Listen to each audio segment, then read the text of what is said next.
Good morning and happy Friday, everyone. I'm Lee Checkstad for our Be Relentless webinar on this Friday. We've been at this a couple of weeks now, and we're really happy to have you all here on such a regular basis and be able to offer you different topics each and every day to help you navigate this very strange time. We had Todd Shayak kick us off on our first day about a week and a half ago, and we're happy to welcome him back today because he's going to introduce our two guests today, which have a very important topic to discuss and to share information with you. So Todd, I'll hand it over to you this morning. Thanks, Lee. Really appreciate it. Good morning, everybody. Hopefully everybody's safe and sound in your own home, and you're properly distancing yourself from people when you're in the grocery stores. And it's a very strange time, to what Lee was saying, and we're hoping that everybody can get through these times and be very healthy and happy and keep their families close and be of service to your community. With that, I have the distinct pleasure of welcoming to our daily call two presidents, the incoming president of CREA and the outgoing president of CREA. And what's really special about these two guys is they speak from a national perspective, but they are also very local. They're typical realtors, and they're typical in the sense that they really give back to their community, and their community is the realtor community right across the country. Jason Stephen, the current president of CREA, happens to be a realtor from New Brunswick. Costa Poulopoulos is a broker from London, Ontario. He's the incoming president, and you're the incoming president in less than 2 weeks, Costa. Is that correct? April 21st is we're close to just over 2 weeks. Wow, so it's coming up. So Jason, as your swan song, you're leaving the president's chair in rather interesting times. So if you would, Jason, kick us off and give us kind of what your view of the world is and what the three things that you're really seeking to communicate to our audience today are. Great, Todd. Thank you so much. I just wanted to let everybody know I'm a very humorous person, and I inject a little bit of humor. And for all the people that said that I'd never forget my year as CREA president, I'm not entirely sure I knew what they were talking about, but now it's become abundantly clear that they were exactly right. I'll never forget this year of my life. I also want to provide a message of hope and optimism. As a national president of a trade association, and as I've been able to see from coast to coast this last year, there's no better profession out there than realtors, and the resiliency of realtors. And you know, we are in uncertain times. There's no question. And with that uncertainty, we have to draw on hope and look at the positives that are in our lives. And so for that, I hope everybody out there is staying well. I hope you're protecting your community. I hope you're heeding your advice. I believe that we're in a situation where our business has been deferred and postponed, and we were kind of last in, and I think that with the economic footing, we're certainly going to be first out. I think what we're here to talk to you about and to try to bring some highlights is three key areas that your national association cares to choose as the three main priorities, and they all relate back to the times that we're in. They're the three key priorities that drove us this year, but it's interesting that they're the three key priorities that are going to help us in this uncertain time. One is advocacy, one is reputation, and one is the technology piece. So I think we're going to provide a bit of an update for Todd, you and your brokers and your realtor members on what the National Association is going to do. And I'll just end by saying this. We understand the problems you face. I live them. Costa lives them. James Mabey, who's a broker in Edmonton, is on our national board. Kim Heisman is a president of her local association on the West Coast in British Columbia. There's a whole bunch of leaders out there that are Central 21 members, and for that, we're happy that you're involved in organized real estate. With those leaders in your company discussing these issues each and every day, we will be stronger together. We will come out of this, and we're going to be with you as a national association through these trying times and once we get out of them. Thank you so much, Jason. Costa, give us kind of a viewpoint. As Jason says, we're all living through this together and we're all dealing with it as best we can. What, from a broker's perspective, and coming into this president's chair that you're going to be occupying soon, tell me what you're viewing and what you're thinking about as we go through this. Well, thank you, Todd, and thank you, Lee, and good afternoon to everyone, and good morning for those of you that are on the West Coast.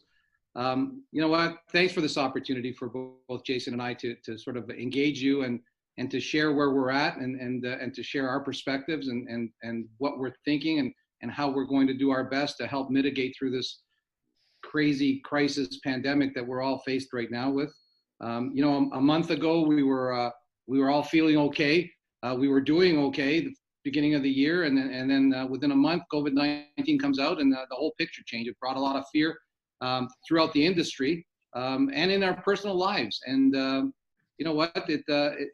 There's a lot of information that's come out from different levels throughout the country, different organizations, health organizations at every level, local, provincial, nationally, from all levels of government, from industry, provincially, local boards, and it's hard to make sense of it all because there's a lot of information to gather, to wrap our heads around. One thing I can say, and I'll touch on the point, Todd, specifically as a brokerage, two things. On a positive note, in the sense that, look, we're all in this together.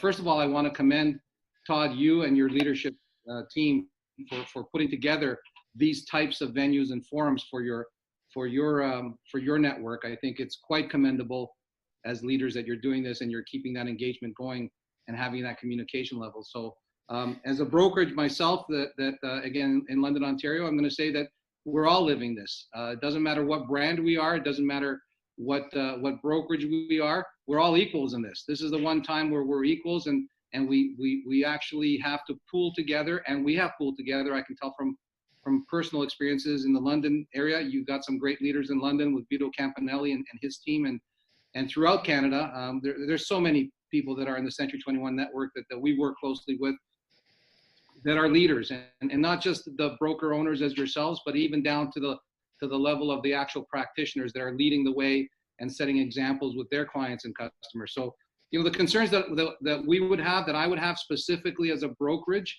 is fear of, look, we're worried about the raw feelings here. We've suffered great losses, or potentially will be suffering great losses. We don't know when this is going to end. We don't know what's next. There's been a shift, reduced listings. Our concerns are, how do we keep the pipeline going? How do we ensure that the deals have transacted are going to fruition, or they're going to close? How are we going to navigate through this not business as usual time frame to stay afloat? And how do we do all this stuff following the guidelines that we've been inundated with, and doing our social responsibility and our community responsibility as good corporate citizens and caring for each other? So those are the concerns that I think it doesn't matter who we are and at what level we are. Those are the things that are close to all of us. And then we can talk a little bit, and Jason's going to jump in on what, CREA, our national association, is doing, because we all understand the concerns that we all have. So well, thank you, Costa. I really appreciate it. Jumping back to you, Jason, the advocacy piece. Let's get back to that, because, as we found out in the last couple of weeks, this CURB program that could give independent contractors $2,000 a month. A lot of our agents aren't necessarily going to qualify for that for many months, because they've got closings that are occurring this month and next month and even the month after that. And by the time that they do qualify for the CURB program, they're well into it. And then when the CURB program ends and we all get back to work, the agents may not see revenue for 60, 90 days after getting back up and running and getting all those listings and getting them sold. Similarly, the brokers, the advocacy that CREA needs to do, and what you guys are thinking of to support the brokers that likewise don't qualify for the 75% salary subsidy right now, because their revenue year over year has not fallen below 30% yet, but they will. But by that time, the program's almost over. Jason, speak to the advocacy of it for CREA. Yeah, absolutely, Todd. Thank you very much. I was remiss to mention one board member, Len Wassel, who is also part of the 7.1 network. He'd be upset if I missed him. He's probably watching and will call me later to miscorrect me. I will say this, this is a key piece to what CREA is doing. And it speaks to the first point that I said that we were going to try to accomplish here today. The CREA staff is working 24/7. And the one thing that I will say is we were able to build up a lot of credibility within that circle in Ottawa, in the last federal campaign. And why that's relevant is because we've got pipelines of communications with the government. The famous joke in the world is I'm the federal government, I'm here to help. It typically sends people the other way. But, what we're being told is the government is not trying to isolate people from this. They understand this is a very real situation, the situations that you raise. They're trying to capture as many people as possible. They're not trying to leave people out. So we are curious, in terms of, some of these programs. You talked about the payroll source. The subsidy. Yeah, the subsidy of the jobs. We put out a memo, I believe, last Monday to all members across the country that talked about the announcement Friday before, which was a week ago today, and the CURB subsidy. If you didn't get that email last Monday, please go into your spam filters, because what we are asking people, we are going to over communicate in the next, weeks and months. And, we've done this in a way that we've tried to communicate directly with members. And the one challenge that we have as a national association that has 134,000 members across the country is there isn't a single way that we're all paid. Generally, we're all independent business people with that model, but there's brokers, they get paid a different way out of their brokerage. There's sales managers, there's realtors, there's team leaders, there's team members. There's professional corporations, depending where you live in the country. So it's provided us to be a challenge. And the staff at CREA remains committed. I was just on the phone getting an hour-long briefing on trying to make sure that as many programs are there to not really subsidize the same income we would get, but to stop gap against the real economic hardships that are going to exist that Costa talked about the fact that, people have to pay rent and there's costs that go on. So if you're running into roadblocks, we very much want to know that so that we can work with the government, explain to them what goes on. But I do want to tell you that the one challenge we do have as a national association is the ununiformity of how we get paid. It's not like any other industry. There's different business models with different pay structures, and so it does create challenges. So we are going to over communicate. We are going to send you an email. If you haven't, it's interesting timing here today, Todd, because I'm releasing for the first time some good information. So you've caught us at a good time. You will get an email that talks about where to go and apply from CREA for these programs. And you're going to get more information with regards to the CURB. And I can't remember the acronym for the one that is businesses. So please read those emails.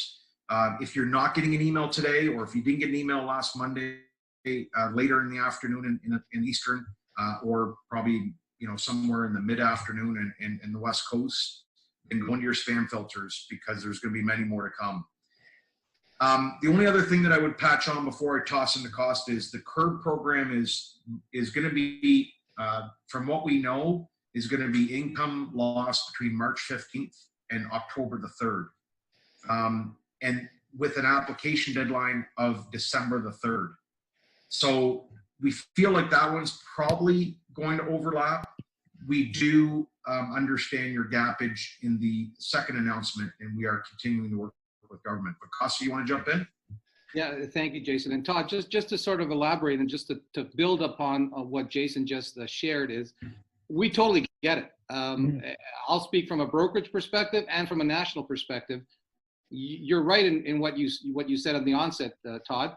A lot of these may not, by the time that they kick in, because we have closings that are pending that were written in January and February, we may not fall within the parameters of these programs. And I guess the answer to that, the short answer is, look, these are well-intended programs from government. This is such a fluid and an ongoing situation. It's such a moving target, and it changes daily, and sometimes it changes hourly based on new information that comes out from all the health public bodies and everyone in government, and they're trying to adapt. They're well-intended programs, and sometimes these programs are ready, fire, aim, and they miss the mark because they need to get it out there. And so our job at the national level, and Jason's touched on this, is to look at that and say, well, wait a second, great program. Unfortunately for us, for our industry and our profession and our broker owners and the people that are across the country may not apply. So we're going to keep pressing to make sure that those tweaks are in place. No guarantees. The only guarantee that we can give is that we're going to be monitoring it and working hard and advocating and pressing the issue to say, hey, the big gap here of Canadian citizens and the business owner operators have fallen through the gap on this. Can you revisit this? And so that's our guarantee and our promise that we will keep pressing so that we can sort of encompass those that maybe have fallen out because of the nature of our profession. Wonderful. Yeah, I want to just jump into that. Here's the one thing that we know, Todd, and this speaks to your point. Here's what we know. We know the government doesn't want this pandemic to create an economic crisis after we're on our way out. We know that. Obviously, no government does. We also know that they view real estate as one of the best economic drivers when we're coming out of this. And so it's not in their interest. I used to work in Ottawa. I used to work on Parliament Hill. It's not in their interest to suppress that, something they're going to need on the way to this. And so, I can tell you that these programs that Costa's talking about, he's entirely right. He hit it dead on, probably more eloquently than I did. Some of these programs normally would take 6 months to a year to roll out. They're rolling them out in like weeks at a time. So I think the only thing I would say is, put the challenge out there in a very positive, solution-based way. If you can let us know, Todd, through your channels, maybe the brokers feel better to report back to you, and then you can report back to us. We want to know these gaps. To say that we're going to get everybody is going to be difficult, but there are some gaps, and we understand that, and we've got a great team of staff people that have worked, far beyond what a normal work week would be. Because when the Prime Minister's office calls, you go. That's great. Thanks, guys. That covers off, I think, something that's very important to everybody on this call. And I know that you guys and CREA are working hard. I corresponded with Michael Bork this morning and was on the phone with him last week. And I know he and his team and you guys are working hard for us, which is great. Let's jump to the realtor reputation part of what CREA is doing. And Jason, you could start, and then I know, Costa, you're on the ad committee, and you can talk about where we're going to double down soon. But Jason, tell us what CREA is doing to help the realtor reputation. So we've done some different things, and I'll touch on directly what we're doing, but we're asking people to really maintain that professionalism through this. They are challenging times. We're asking people to, please adhere to their health concerns. Because on the way out of this, we don't want our realtor brand to be damaged with people that may be pushing the envelope. We've done some different things on the tech side. We can't mandate how to run your business, but we've taken down the ability to advertise an open house on realtor.ca. And we're just asking people, to really be true. We're all community leaders, and that's the piece that I talked about earlier. Is we're all leaders in our community. People are looking at us, and let's be the model moving forward. And we're going to be here on the reputation side. We're about to at our AGM, we're going to talk about strengthening the realtor code and bringing real meaning around being a realtor and a practicing community leader. And so, we're here for you, and I'll toss to Costa, and he's going to talk about what the National Association is doing to enhance our national brand coast to coast. Thank you, Jason. Yeah. Thanks, Todd. So yes, the reputation part is a very important component, not only now as we're going through this pandemic, But when we come out of this pandemic, we want to make sure the reputation's intact. And look, this is a very polarizing, there are, I'm sure within the Century 21 network, brokerage to brokerage, broker owner to broker owner, there are some nuances and protocols and showings and how in each province they're handling it. And it could be very divisive, but I'm going to tell you that the vast majority of members and brokerages and every brand it takes this social community responsibility very seriously, and the health of their members and the community at large. The problem is there are a few, not many, a few reckless people out there that are practicing in a reckless way. That's not the majority, and we want to make sure that it's not the very small minority that are being reckless that paints the entire profession, not brand, but profession of realtor with the same brush. I mean, it's been amazing to see in London and in other markets that we're in, how we have shared best practices because we're equal in this. We're actually sharing best practices. This is what we're putting out. Doesn't matter what brand we're in. We're helping each other so that we can enhance and continue to enhance the professionalism of the realtor community. So that's job number one. We did put out an ad, and yes, I was on the ad committee, and it's completely changed focus, and many of you may have seen it. If not, Todd, we're going to send you the link that you can share with the group. And it's not a salesy ad.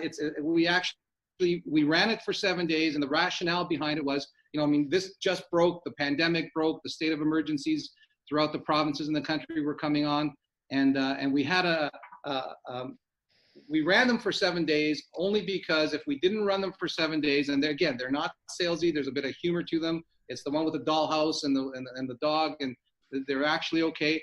The professionals that helped create these ads said, look, we're not going to run them on the TSNs and the sports nets and all of this stuff because there's nobody watching those channels. We do have a cancellation contract that if we cancel, we have to run 7 spots. And if we don't, it's going to be close to $1 million in a penalty that we thought, it's crazy to kill $1 million. Let's save that money because the time's going to come when this is over. And we know it's going to be over. We just don't know when. And the messaging is, look, business isn't over. It's just been paused. And it will come back. And so transactions aren't lost. They're just delayed for a bit. And when they're coming back online again, and when the consumers have the confidence and they're coming to us as their trusted advisors, then that's when the National Association, when CREA, is going to be doubling down on really hitting the mark in the marketplace to enhance realtors' value. And we're trusted advisors, and we should be the go-to source for all things real estate in this country. Wonderful. We're looking forward to that, and I think doubling down on it and really coming out of this with a slingshot kind of a approach with the surge that will be coming from those transactions that have been delayed.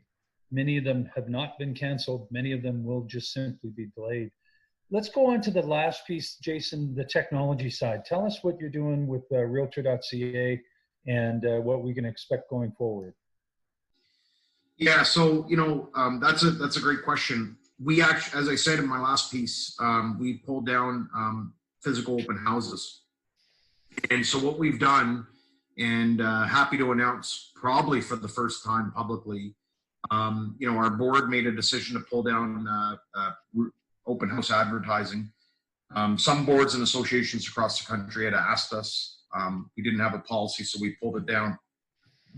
We built up a platform to do virtual open houses. So the platform didn't exist. So all within about a week and a half, we built up a platform that, will continue beyond this time. And it will, be, Instagram Live, Facebook Live, YouTube Live. These are now, parameters whereby you're going to be able to go in and upload, a virtual time of your virtual open house, in terms of a specific time frame, and then the public can go in by Realtor.ca and take a look at the open house. We've added.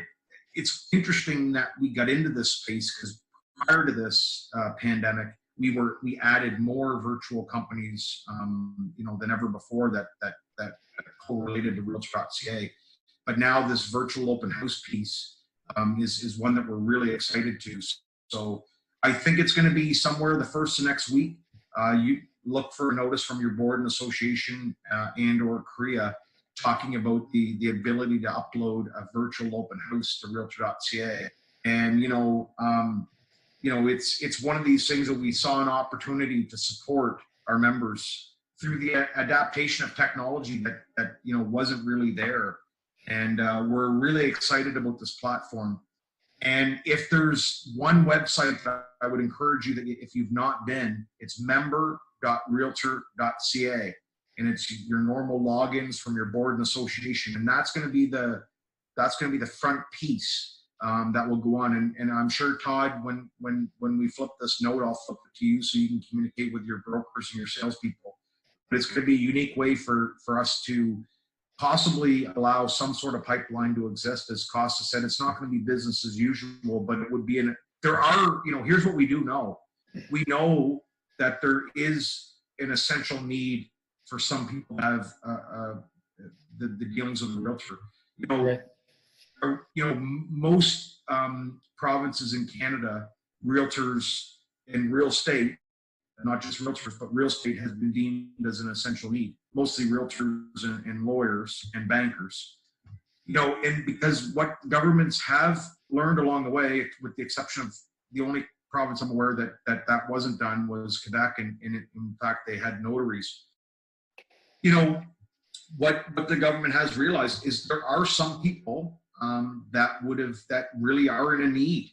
Whether it be a divorce, whether it be, you bought a house and you thought, you didn't foresee this pandemic and you had to sell your house. There are needs of people that would have to carry on with the transaction in an emergency basis. So we're trying to provide tools to allow realtors in the unique environment we are to practice social distancing, but to adopt the new technology. Wonderful. Sorry, long-winded answer.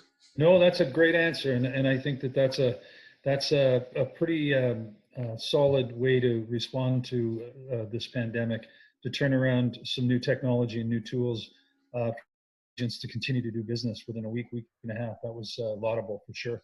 It's interesting, Todd. I got to tell you this. Yeah. I mentioned this the other day, and it's really funny. And I mean, you've been in the same strategic planning sessions. We've been in some of the same, quite honestly. Right. We were all talking about the disruption that would occur in our business, Right. And everybody looked at the technology disruption. What is that tech person going to do? And what's that app going to do? And, everybody was focused on all the technology disruption. The true disruption to our livelihood that we've figured out is a pandemic. This has caused more disruption, to any one of, as Costa said earlier, this has created disruption to everybody. There isn't one core person out there that's like, well, I'm all right. There's people that are all right. I get that. But this has caused everybody to have the same fears and the same worries and the same, how am I going to provide for my family? There's no difference. I was on a cocktail reception with a bunch of realtors from BC, and I live in St. John, New Brunswick. We can't be further apart, and every one of us have the same concerns. This is true disruption. And so what we're trying to do is to try to, in light of this disruption, how can we grow from this? What are the positives that we can draw from it? And that's the one thing I would say is we're here, and we're gonna be stronger. It's gonna be a little bit of pain though. There's no question. Thank you so much, Jason. Costa, we're going to finish with you. Closing thoughts, closing words. What's the words of wisdom from the incoming CREA president with a completely very interesting world to start your CREA presidency? How would you like to close out the messaging from a national organization to our realtors? Well, thank you, Todd. You're right. Definitely. I can tell you what the theme was, and to a lot of it, it's still the same, is that we need to embrace change. That would have been the theme. That is the theme, that we shouldn't have to be worried about change. Change is always going to happen. We don't know how it's going to happen. What we know is how we have to react to it. I know that that is probably more relevant now and more true now than it was if it was business as usual. And I stand by that. And I think, as our national association, it's about making sure that we communicate with each other. You cannot over communicate in this time.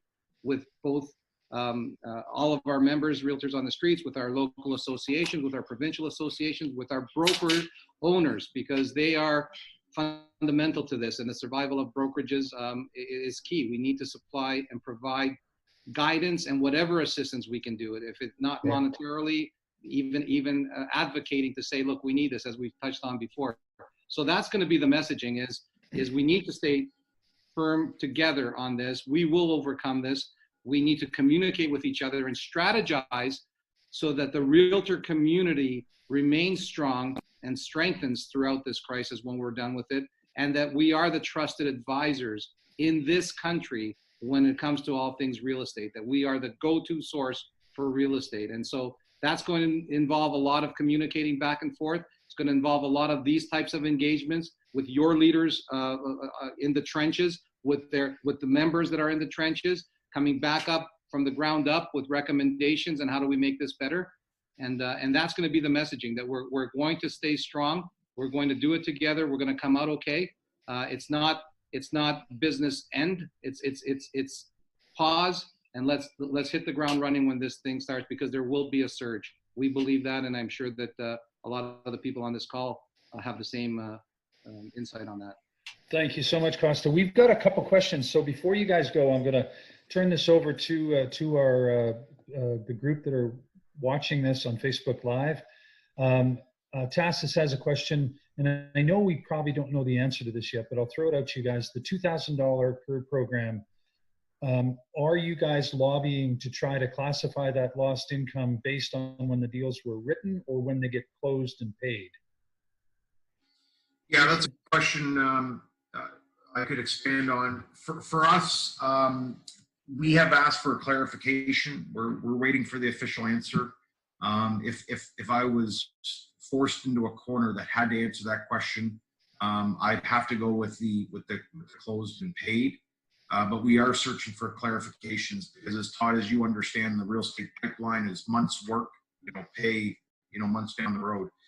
And, it's fair to say, as Costa's saying, because business isn't as usual now, it's going to affect the pipeline months down the road. So we're looking for a clarification through CRA, and we will communicate that back. But from what right now, it's if any of us were forced to guess, it would be from the time they get paid. Yeah, that's the way I'm reading it right now, which is kind of scares me. Costa. Yeah, up on that, as we mentioned before. I mean, this is the type of stuff that we're going to stay on top of. Right on.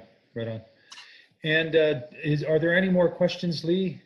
You can pipe in if you want to ask the questions, if something's coming through Facebook Live. No, I forwarded them along as that we've got them, and we just had that follow-up question. So yeah, so far that we have no further questions at this time. All right. Well, listen, Costa, Jason, thank you so much. We really appreciate it.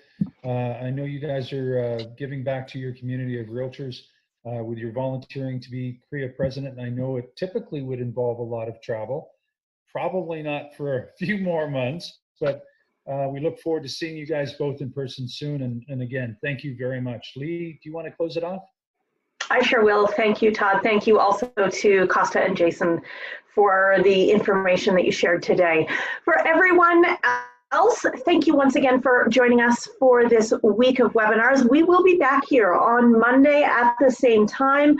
On Monday, we're actually going to be taking a bit of a pause and looking back at what some of the feedback and some of the advice we've received from some of our speakers already. And we're going to take a look around the Century 21 Resource Center about all of the things that people have said, do this now, here's how you can keep your mindset strong, here's how you should be interacting with clients.